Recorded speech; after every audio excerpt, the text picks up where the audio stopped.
এই যে আমাদের ক, চ, ট, ত, প, এই যে আমাদের যে বর্গগুলো রয়েছে, এই বর্গগুলো আমরা কিভাবে উচ্চারণ করি, এগুলো মানে একটা বিশাল সুন্দর মানে একটা বাংলা গ্রামারের ক্ষেত্রে, বাংলা ব্যাকরণের ক্ষেত্রে খুবই ভালো একটা কনসেপ্ট।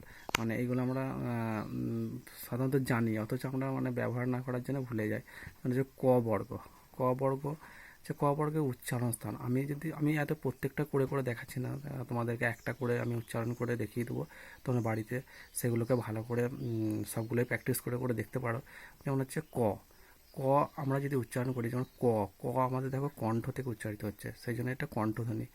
চ, চ বর্গ হচ্ছে তোমার তালু। চ, চ মানে উচ্চারণ যদি আমরা করতে যাই, তাহলে চটা আমাদের মানে কি হচ্ছে, তালু থেকে স্পর্শ করছে, সেই জন্য চ হচ্ছে তালব্য ধ্বনি। আর ট, ট বর্গ, ট বর্গের মধ্যে ট, ঠ, ড, ঢ মূর্ধন্য, এগুলো হচ্ছে ওই যে একটা মূর্ধন্য বর্ণ। আর হচ্ছে ত বর্গ, ত বর্গ হচ্ছে যে আমরা যদি ত হচ্ছে দন্ত দন্ত দন্তধ্বনি। যেমন হচ্ছে ত যদি আমরা উচ্চারণ করি, আমরা যদি তটাকে দাঁতে যদি না স্পর্শ করি, তাহলে আমরা ত উচ্চারণ করতে পারবো না। যেমন ত, ত। এরপর হচ্ছে প বর্গ, প, প বর্গ হচ্ছে ওষ্ঠধ্বনি। মানে যেমন প যদি আমরা উচ্চারণ করি, তাহলে পটা আমাদেরকে অবশ্যই ঠোঁটে মানে ওষ্ঠে মানে ঠোঁটের দ্বারা উচ্চারিত হচ্ছে।